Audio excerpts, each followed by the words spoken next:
एक बार की बात है। किसी राज्य में एक राजा राज्य करता था। राजा का एक पुत्र भी था जिसका नाम राजवीर था।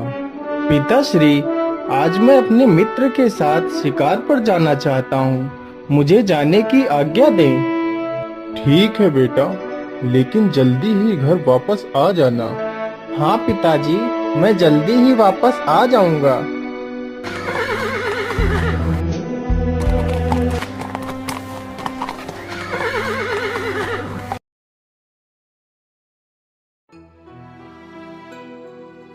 अरे मित्र, मैं तो चलते चलते बहुत थक गया हूँ और मुझे बहुत जोर की प्यास भी लगी है।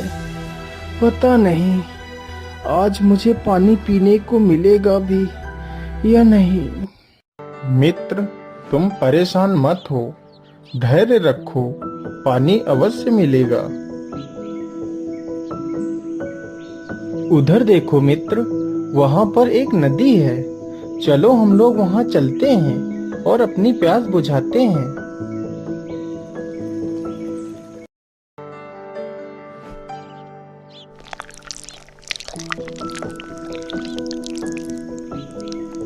मित्र, हमने पानी तो पी लिया है। चलो अब थोड़ा सा यहीं पर आराम कर लेते हैं। ठीक है मित्र, जैसी तुम्हारी इच्छा। फिर वे दोनों पेड़ की छांव में सो जाते हैं।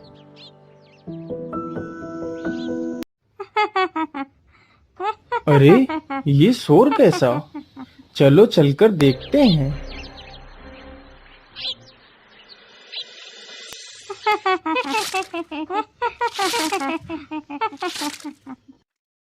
अरे, इतनी सुंदर राजकुमारी, आखिर यह है कौन? इसके जैसी सुंदर राजकुमारी तो मैंने आज तक नहीं देखी। अरे सहेली, उधर तो देखो, वह राजकुमार आपको कैसे ताक रहा है। अरे हाँ, यह राजकुमार तो मुझे ही देख रहा है, परंतु यह राजकुमार तो कितना सुंदर है।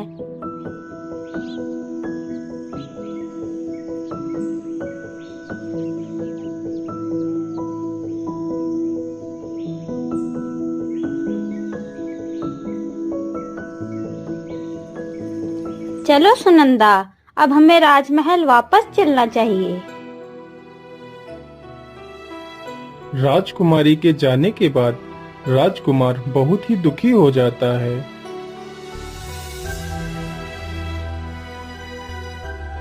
क्या हुआ मित्र, तुम इतने दुखी क्यों हो? क्या बात है, बताओ मुझे। फिर राजकुमार अपने मित्र को सारी बात बताता है।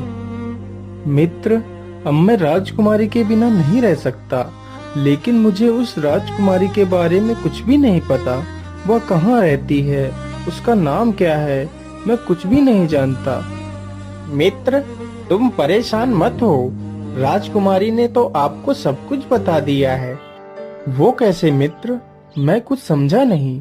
आखिर तुम कहना क्या चाहते हो?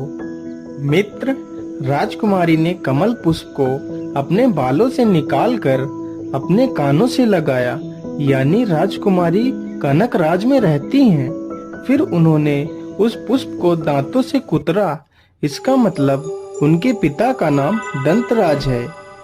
इसके बाद उन्होंने फूल को पैरों से मसला। इसका मतलब उनका नाम पद्मावती है। और आखिर में उन्होंने पुष्प को अपने हृदय से लगा लिया। इसका मतलब कि अब आप उनके हृदय में बस चुके हो। अपने मित्र की ये सारी बातें सुनकर राजकुमार बहुत ही खुश हो जाता है। मित्र, मुझे कनकराज जाना है, मुझे कनकराज ले चलो।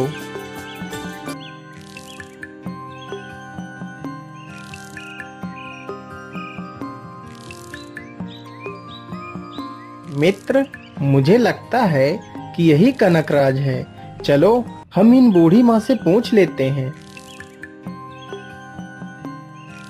हे बूढ़ी माँ, हम दोनों लोग व्यापारी हैं और हम बहुत दूर से आ रहे हैं।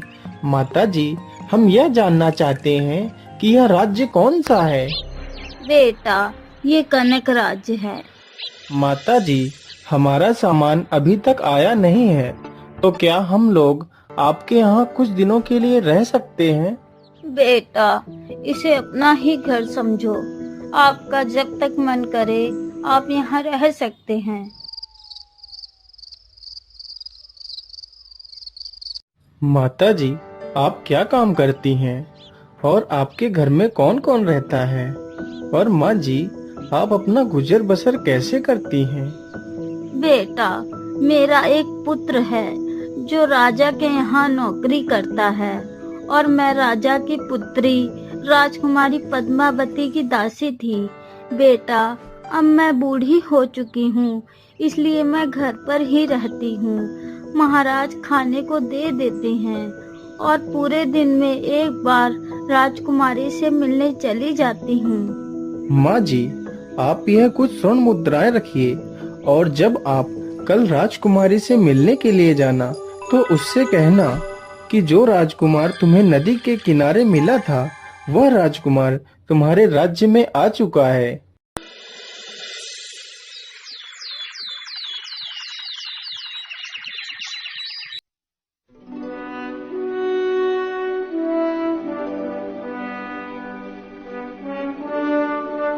राजकुमारी जी, जिस राजकुमार से आप नदी के किनारे मिली थी, वह राजकुमार अब आपके राज्य में आ चुका है।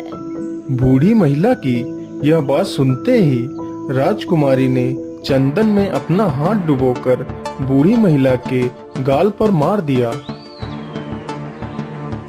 निकल जाओ यहाँ से, यह सब बोलने की तुम्हारी हिम्मत कैसे हुई?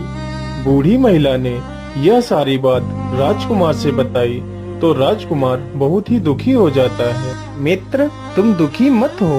राजकुमारी ने चंदन की छाप लगाकर तुम्हें यह संदेश दिया है कि अभी चांदनी रात है, अभी वह तुमसे नहीं मिल सकती।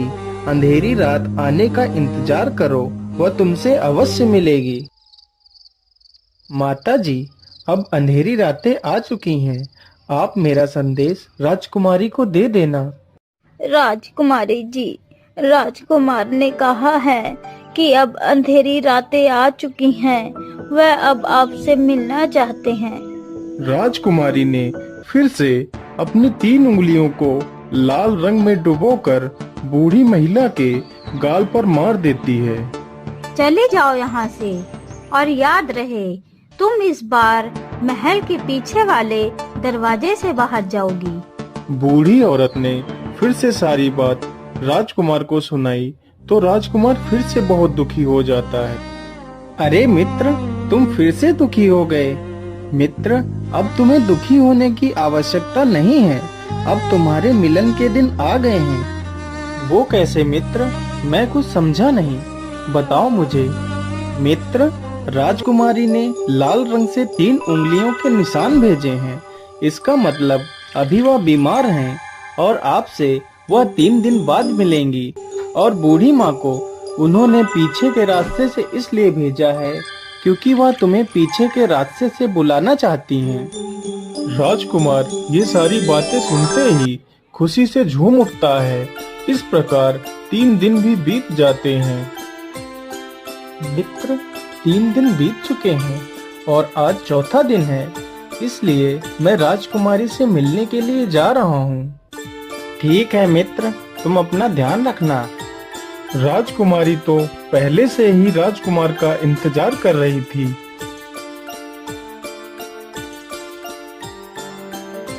अरे, आप आ गए। आपने कितनी प्रतीक्षा करवाई मुझसे। लेकिन राजकुमारी जी, हमने तो आपको ना जाने कितने दिन पहले ही अपने आने का संदेश भिजवाया था, लेकिन आपने स्वीकार ही नहीं किया। फिर राजकुमार और राजकुमारी रात भर ढेर सारी बातें करते हैं। इसी प्रकार राजकुमार को कई दिन गुजर जाते हैं। राजकुमारी जी, आज मुझे मेरे मित्र की बहुत याद आ रही है, इसलिए मैं आज अपने मित्र से मिलने के लिए जा रहा हूँ। अरे, आपका यहाँ कोई मित्र भी है, लेकिन आपने मुझे बताया नहीं। राजकुमारी जी, वह मेरा सबसे अच्छा मित्र है। आज हम दोनों मिले हैं तो सिर्फ और सिर्फ मेरे मित्र की वजह से मुझे उसकी बहुत याद आ रही है।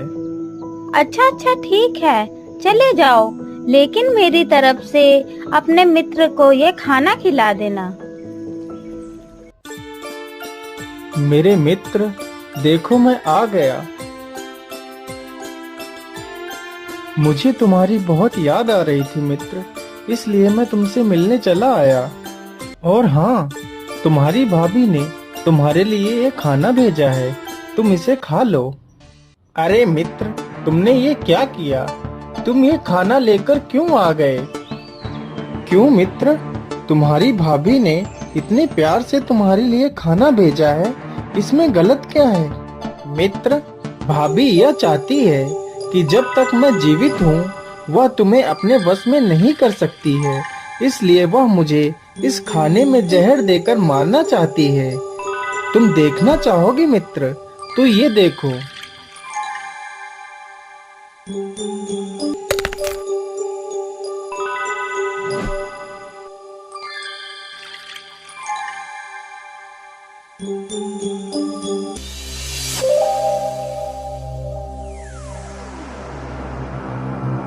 हाँ मित्र, तुम तो सच कह रहे थे।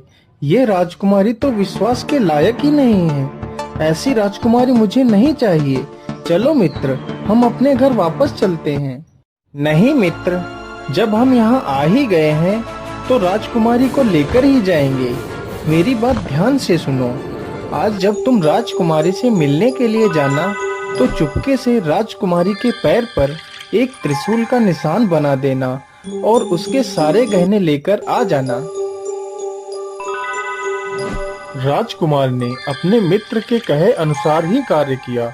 उसने राजकुमारी के पैर पर एक त्रिशूल का निशान बना दिया और राजकुमारी के सारे गहने लेकर आ गया। मित्र, अब तुम इन गहनों को लेकर राजमहल के सोनार को बेचने के लिए जाओ। अगर वह सोनार तुमसे पूछता है कि ये तुम्हें गहने कहाँ से मिले, तो तुम कह देना कि ये गहने मेरे गुरुदेव ने मुझे बेचने के लिए दिए हैं।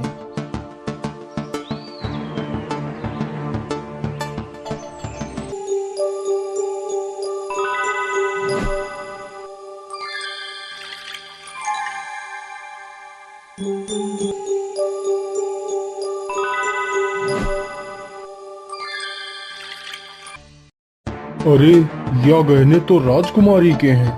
तो तुम्ही ने राजकुमारी के गहने चुराए हैं। चलो राजा के पास।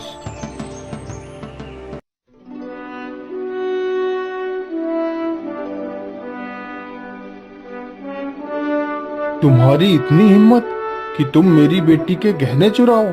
सिपाहियों, इसे फांसी लगा दी जाए। महाराज, ये गहने मैंने नहीं चुराए हैं। ये गहने तो मुझे मेरे गुरुदेव ने बेचने के लिए दिए थे। अच्छा, तो तुम्हारा कोई गुरु भी है? सैनिकों, इसके गुरु को मेरे सामने लाया जाए।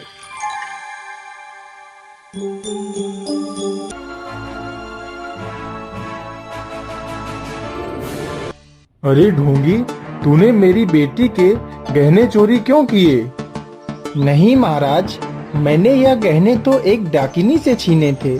मैं शमशान में एक मंत्र की सिद्धि कर रहा था, तभी एक डाकिनी वहां पर आ गई और जब तक वह मुझ पर वार करती उससे पहले मैंने उसे मंत्रबद्ध करके उसके सारे गहने उतार लिए और मैंने उसके दाहिने पैर पर एक त्रिशूल का निशान भी बना दिया।